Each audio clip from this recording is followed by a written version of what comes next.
Welcome to tutor Subroto. मैं Subroto sir तुम्हें सिखा रहा हूँ क्वाड्रेटिक इक्वेशन का एक्सरसाइज 4A का क्वेश्चन नंबर 67, 68 एंड 69 को सॉल्व करना बहुत इजी तरीका से, बहुत आसान मेथड से मैं सिखाऊंगा।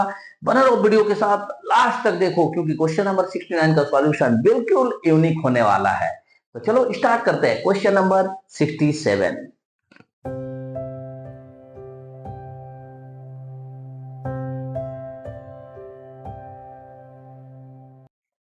क्या है क्वेश्चन नंबर 67?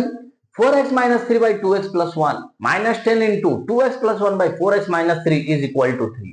x का वैल्यू को minus 1 by 2 and 3 by 4 consider नहीं करेंगे। तो यहाँ पे ध्यान से देखो, इस ब्रैकेट में जो डेटा दिया हुआ है 4x minus 3 by 2x plus 1 है, जबकि इस ब्रैकेट का डेटा को बिल्कुल इसको उल्टा कर दिया है, यानी 2x प्लस 1 ऊपर चला गया, 4x माइनस 3 नीचे आ गया है। तो हम इस कंडीशन में पहले मान लेंगे let 4x minus 3 by 2x plus 1 is equal to y। हम जैसे इसको y माने तो ठीक इसको अगर उल्टा कर दे, यानी कि 2x प्लस 1 को ऊपर और 4x माइनस 3 को नीचे, तो हम इधर भी 1 बाई y कर देंगे, क्योंकि लेफ्ट हैंड साइड का डेटा को जैसे ही पलटी के तो राइट हैंड साइड का डेटा भी पलटी हो जाएगा। और यहाँ पे y बाई 1 है, कुछ नहीं है, मतलब y बाई 1 है। तो इस तरह से जैसे हमने डेटा को लिखा, हमारा इक्वेशन कैसा हो जाएगा अभी, तो लिखेंगे now the equation will be. अब मेरा इक्वेशन कैसा हो जाएगा, तो ये y का फॉर्म में हो जाएगा, माइनस 10 इंटू यहाँ ऑपोजिट है तो हम लिखेंगे 1 by Y is equal to 3। अगर इसको हम ध्यान से सॉल्व करें, y को एलसीएम ले ले तो यहाँ हो जाता है Y square minus 10 is equal to 3। बाइसेम कर ले तो हो जाएगा Y square minus 10 is equal to 3y। सारे डेटा को हम लेफ्ट हैंड साइड में लिख लेते हैं तो हो जाएगा minus 3y minus 10 is equal to 0। अब हम अगर गौर से देखें तो ये a y square plus b y plus c is equal to 0 के फॉर्म में आ चुका है, यानी ये क्वाड्रेटिक इक्वेशन के फॉर्म में आ चुका है। और इसको हम इजी तरीके से फैक्टराइजेशन मेथड का यूज करते हुए y के वैल्यू को निकाल सकते हैं। तो फैक्टराइजेशन मेथड का यूज कैसे करेंगे, अगर तुम्हें नहीं पता है तो जाओ मेरे चैनल पर, वहां प्लेलिस्ट में सर्च करो क्वाड्रेटिक इक्वेशन और एक्सरसाइज 4A का फोल्डर में जाके वहां पे तुम क्वेश्चन नंबर 1 से लेके और क्वेश्चन नंबर 66 तक का सॉल्यूशन को बढ़िया से स्टेप बाय स्टेप सीख लो, क्योंकि मैंने वहां बेसिक से लेके एडवांस हर एक क्वेश्चन को, इजी से लेके हार्ड प्रॉब्लम को बहुत इजी तरीका से सॉल्व करना सिखाया है। साथ ही मैंने हर एक प्रोसेस का वहां यूज किया है और तुम्हें एक्सप्लेन किया है कि किस तरह से हम लोग फैक्टराइजेशन मेथड को यूज करना है मैथ के अंदर। तो होप कि तुम वो सारे वीडियोस देखने के बाद ही इस क्वेश्चन को सॉल्व करने के लिए आए हो। अगर नहीं ऐसा है तो जाओ पहले उन सारे वीडियोस को देख के फैक्टराइजेशन मेथड को साथ के साथ क्वाड्रेटिक इक्वेशन को इजी तरीके से सॉल्व करना सीख लो। तो इस मैथ को आगे बढ़ाते हैं और हम लोग y का वैल्यू निकालते हैं फैक्टराइजेशन मेथड से। तो first term and last term को ऐसे ही लिख लेंगे, इसको मल्टीप्लाई करके रफ में हम लोग इसका फैक्टराइजेशन कर लेंगे और उसके बाद यहाँ माइनस 3y लाने का ट्राई करेंगे, जो कि हो जाएगा माइनस 5y और plus 2y। Therefore y common चला जाएगा तो यहाँ बचेगा y माइनस 5 और प्लस 2 कॉमन चला जाएगा तो यहाँ बचेगा y माइनस 5। हम अगर ध्यान से देखें यहाँ पे तो y माइनस 5 दोनों ही ब्रैकेट में है तो हम कॉमन ले लेंगे, बाकी जो शेष डेटा बचा y प्लस 2 को दूसरे ब्रैकेट में डाल देंगे। अब हम एक एक ब्रैकेट को लेंगे और उसका वैल्यू निकालेंगे तो y इज इक्वल टू 5 निकल गया। अगेन हम सेकंड वाले ब्रैकेट को लेंगे, y plus 2 is equal to 0, तो यहां से y is equal to minus 2 निकल गया। लेकिन ये मेरा आंसर नहीं हुआ, क्यों? ये तो y के फॉर्म में आंसर निकला है, जबकि मैथ में मेरा क्वेश्चन में दिया हुआ x का सॉल्यूशन निकालना है। तो अब हम इसको कैसे करेंगे, x का सॉल्यूशन निकालने के लिए हम y का वैल्यू को इस इक्वेशन में पुट करेंगे और उससे हम x का वैल्यू को निकालेंगे। तो लिखेंगे now put the value of, now put the value of y। दो बार मेरा y का वैल्यू निकला है ना, तो हम when y is equal to पहला वैल्यू जो निकला है 5 उसको पुट करेंगे इस इक्वेशन में, तो क्या हो जाएगा 4x minus 3 by 2x plus 1 is equal to y के जगह पर हमने 5 रख दिया है। अब हम बाई सेम करेंगे तो क्या हो जाएगा 4x minus 3 is equal to 10x plus 5। सारे डेटा को हम लेफ्ट हैंड साइड में लाएंगे तो 4x माइनस 10x सारे डेटा को हम राइट हैंड साइड में ले जाएंगे नंबर को, तो 5+3। तो x वाले फॉर्म को सॉल्व करेंगे तो -6x is equal to 8, therefore x is equal to 8/6, साथ में माइनस चला गया तो इधर हो जाएगा -4/3। ये हमारा एक सॉल्यूशन निकला। हम अगेन y का वैल्यू को दूसरा भी जो निकला है उसको भी तो पुट करना होगा ना, वो कितना निकला है -2। तब मेरा इक्वेशन कैसा हो जाएगा 4x - 3/2x + 1 = -2। हम फिर से बाइसेम करेंगे तो हो जाएगा 4x - 3 = ये जब उधर जाएगा तो मल्टीप्लाई हो जाएगा ना -4x और -2। देयरफॉर हम सारे x वाले वैल्यू को राइट हैंड साइड में लाएंगे और सारे नंबर को हम लेके चले जाएंगे राइट हैंड साइड में। तो क्या हो जाएगा 8x = 1, देयरफॉर x = 1/8। यानी हम लिख सकते हैं x का वैल्यू एक बार हमारा निकला था -4/3 और दूसरा बार हमारा निकला है 1/8 और ये हो गया मेरा आंसर। होप कि तुम्हें मैथ बहुत इजी प्रोसेस समझ में आ रहा है। तो वीडियो को लाइक करो, कमेंट में थम्स अप दो। चलो नेक्स्ट क्वेश्चन को सॉल्व करते हैं। Question number 68। Question number 68, x/x + 1 का whole square -5/5 into x/x + 1 + 6 = 0। x का वैल्यू को -1 कंसिडर नहीं कर सकते हैं। तो चलो किस तरह से सॉल्व करेंगे इस मैथ को। हम देख रहे हैं कि दोनों ही ब्रैकेट में मेरा x/x + 1 है, x/x + 1 है। तो हम सबसे पहले मान लेंगे लेट x/x + 1 = y।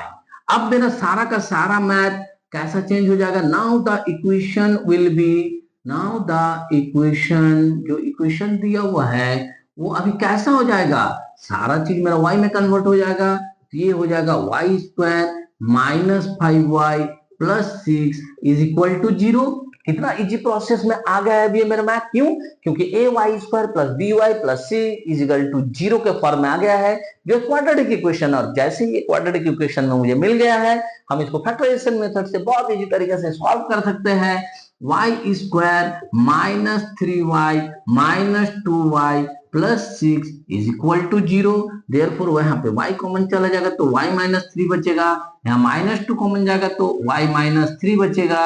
दोनों ही ब्रैकेट में मुझे y - 3 दिख रहा है, तो इसको कॉमन ले लेंगे। बाकी जो शेष बचा y - 2 को दूसरे ब्रैकेट में डाल देंगे, एक एक ब्रैकेट को ले लेंगे, यानी y - 3 = 0, देयरफॉर y = 3 हो जाएगा। अगेन हम दूसरे ब्रैकेट को ले लेंगे तो y - 2 = 0, देयरफॉर y = 2 हो जाएगा। दोनों वैल्यू तो निकला बट मेरा आंसर नहीं निकला। क्यों? क्योंकि क्वेश्चन में तो मुझे x के फॉर्म में दिया हुआ है, मैंने यहाँ y का आंसर निकाला है और y तो मैंने माना था, इसलिए y का वैल्यू को इस इक्वेशन में पुट करेंगे और वहां से x का वैल्यू निकाल के हम क्वेश्चन का सॉल्यूशन निकालेंगे। तो now put the value of, now put the value of y, क्या हो जाएगा व्हेन, देखो y का दो वैल्यू निकला है ना, तो हम दो बार निकालेंगे। व्हेन y = 3 तो क्या हो जाएगा x/x + 1 = 3 हो जाएगा। तो देयरफॉर x = 3x + 3 हो जाएगा। देयरफॉर x - 3x कर देंगे, x का टर्म को सारे को लेफ्ट हैंड साइड लेके आएंगे, नंबर राइट हैंड साइड में। Therefore -2x = 3, therefore x = -3/2। ये तुम्हारा तब वैल्यू निकला जब हमने y का वैल्यू को 3 रखा है, फिर हमें y का वैल्यू को 2 भी तो रखना होगा। तो हम लिखेंगे नाउ y = 2। तो अब मेरा इक्वेशन क्या बन जाएगा, x/x + 1 = 2 हो जाएगा, क्योंकि y की जगह पर हमें 2 रखना है। अब बाई सेम करेंगे तो x = 2x + 2 हो जाएगा। हम 2x को लेफ्ट हैंड साइड में लाएंगे तो ये -2x हो जाएगा, राइट हैंड साइड में 2 रह जाएगा। -x = 2, दैट मीन्स कि x = -2। तो x का दो वैल्यू निकला तो हम लिख सकते हैं देयरफॉर x = आइदर -3/2 और -2, ये दोनों में से कोई भी मेरा आंसर हो सकता है। Got it? बहुत इजी प्रोसेस से मैं तुम्हें मैथ को समझाने का प्रयास कर रहा हूं। अगर फैक्टराइजेशन मेथड में तुम्हें कोई भी प्रॉब्लम है, जाओ मेरे प्लेलिस्ट पर क्वाड्रेटिक इक्वेशन वाले फोल्डर में, वहां क्वेश्चन नंबर 1 से लेकर क्वेश्चन नंबर 66 तक का सॉल्यूशन मैंने हर एक वीडियो में 3-3 वीडियो बनाकर तुम्हें सिखाने का प्रयास किया है। होप कि तुम्हें बहुत इजी प्रोसेस से और सही मेथड का यूज करते हुए, फैक्टराइजेशन मेथड का यूज करते हुए क्वाड्रेटिक इक्वेशन को सॉल्व करना समझ में आने लगेगा। वीडियोस से फायदा हो तो वीडियोस को लाइक करो, चैनल को सब्सक्राइब करो, साथ में बेल आइकन को क्लिक करो, क्योंकि मैं हर रोज तुम्हारे लिए वीडियो अपलोड करता हूं और उसका नोटिफिकेशन तुम तक पहुंचना चाहिए। साथ में चैनल को शेयर करो अपने फ्रेंड सर्किल और रिलेटिव्स के बीच, ताकि हर बच्चा सीख सके इजी प्रोसेस से मैथ को खुद से सॉल्व करना। तो चलो इस वीडियो का लास्ट क्वेश्चन नंबर 69 को सॉल्व कर लेते हैं। Question number 69, a by X minus B plus B by X minus A is equal to 2, जबकि मैं x का वैल्यू को b या a के रूप में कंसीडर नहीं कर सकता हूं। कैसे सॉल्व करेंगे इस तरह का मैथ को? जैसा ही बच्चे इस तरह का क्वेश्चन देखते हैं कि a है, b है, x है, सर 3 वेरिएबल है, बहुत प्रॉब्लम है, कैसे सॉल्व करें, कुछ समझ में नहीं आ रहा है। नहीं, यहाँ केवल एक वेरिएबल है, कौन सा? x। ए और बी को हम फिलहाल वैल्यू के रूप में मान के चलेंगे। हाँ, उसका वैल्यू कुछ निश्चित नहीं है, ऐसे है तो ए बी सी डी ये सब वेरिएबल, बट हम यहाँ पे जब सॉल्व करने जाएंगे तो केवल एक्स को अपने दिमाग में रखेंगे कि वेरिएबल है, बाकी ए बी टू ये सब के सबको फिलहाल वैल्यू मान के मैथ को सॉल्व करते रहेंगे। तो चलो, जब कुछ भी ना समझ में आए तो मैथ को कैसे स्टार्ट करेंगे? जैसा दिया हुआ है वैसे ही, यानी कि यहाँ पे हम एलसीएम ले लेते हैं x minus b into x minus a के रूप में। तो अब यहाँ पे मेरा बच जाता है a के साथ मल्टीप्लाई होगा x माइनस ए, प्लस यहाँ पे मेरा आ जाता है x माइनस बी के साथ मल्टीप्लाई इज इक्वल टू 2। चलो इसको सॉल्व करते हैं, आगे बढ़ते देखते हैं क्या डेटा मिलता है। तो मुझे डेटा मिला ax माइनस ए square plus B x minus B square. नीचे भी अगर हम मल्टीप्लाई कर ले तो हमें मिलेगा X square minus X minus B X plus A B is equal to 2। एक काम करते हैं, सारे डेटा को भी सही से लिखते हैं और बाइसेम भी कर देते हैं। तो ये क्या हो जाएगा? Minus A square minus B square plus A X plus B X is equal to, इसको अगर बाइसेम कर दे तो क्या हो जाएगा? 2x square minus 2ax minus 2bx plus 2ab। यहां तक कोई भी प्रॉब्लम नहीं हुआ हमें। अब आगे चल के देखते हैं क्या मिलता है। एक काम करते हैं ना, सारे डेटा को जो है राइट हैंड साइड में लेके चले जाते हैं, लेफ्ट हैंड साइड में इसको जीरो करके देखते हैं क्या सॉल्यूशन निकलता है। तो निकलेगा 2x स्क्वायर माइनस 2ax। अब जरा ध्यान से देखो, ये ax इधर जाएगा तो माइनस ax हो जाएगा, ये दोनों टर्म सेम है, एक जैसा लाइक टर्म है, तो हम सामने लिख सकते हैं माइनस 2bx। यहाँ पे bx को ले जाएंगे तो माइनस bx हो जाएगा। फिर देखो यहाँ ध्यान से जरा, ये ए स्क्वायर को ले गए तो प्लस ए स्क्वायर हो गया, माइनस बी स्क्वायर को ले गए तो बी स्क्वायर प्लस में आ गया, और ये जो मेरा प्लस 2ab है उसको हम आपस में आमने सामने लिख देते। क्या मेरा सारा डेटा आ गया है? देख लो काउंट करके, 1 2 3 4 5 6 7 8। यहाँ पे देख लो 1 2 3 4 5 6 7 8। हाँ, 8 का 8 डेटा हमने पूरा का पूरा राइट हैंड साइड में लिख लिया है। तो अब हम सॉल्व कर सकते हैं, 0 is equal to 2x square, इन दोनों को सॉल्व करेंगे तो हो जाएगा माइनस 3ax, इन दोनों को सॉल्व करेंगे तो हो जाएगा माइनस 3bx। अब जरा ध्यान से देखो तो a square plus B square plus 2ab का कुछ फॉर्मूला होता है क्या? याद आ गया ना? Yes, plus a plus B का होल स्क्वायर होता है ये। इतना हमने लिख लिया। इस पूरे डेटा को अगर उठा के हम लेफ्ट हैंड साइड में रख ले तो जरा ध्यान से देखो ये क्या हो जाएगा?